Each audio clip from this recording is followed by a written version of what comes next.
Life can be really challenging. Sometimes the trials that we go through are due to someone else's choices, but sometimes they're due to our own doing. It seems to me it's easier to endure trials that didn't do something to do with something I did wrong. But nonetheless, a trial is a trial. I'm reading today in Exodus 32, and it's about when Moses is up on the mountain with God.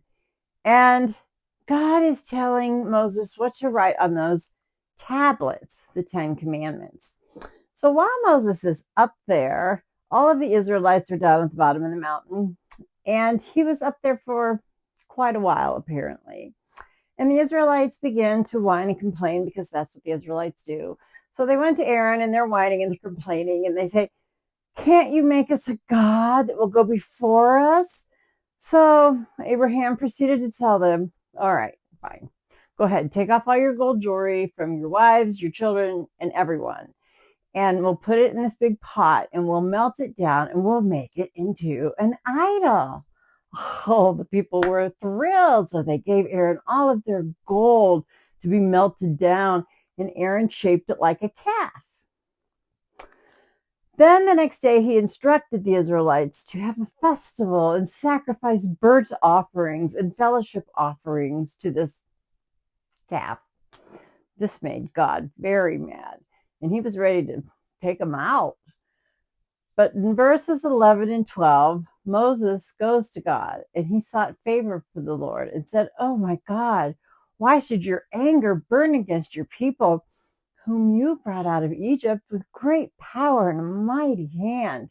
Why should the Egyptians say it was for evil intent that God brought them out and killed them in the mountains and to wipe them off the face of the earth?" So God relented because once again, the Israelites were mocking the name of God. Is this sometimes how we behave when things aren't really going our way, or God's not answering in the way we want him to? And we try to figure out a way to go around God's purpose.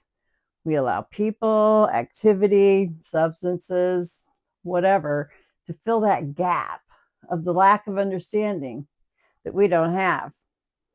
Do we, in essence, say, "I really don't think you could pull this one off, God. I'm going to build a statue, and I'm going to name the statue me"? We think we trust God, but when push comes to shove, do we?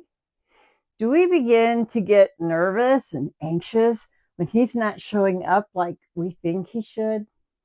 Do we try to manipulate and maneuver around situations to make things happen outside of his timing? Don't be so hard on those Israelites. People currently are no different. Trust means trust. It's the same thing in the good times as it is in the bad times. Waiting on the Lord always, always, always pays off.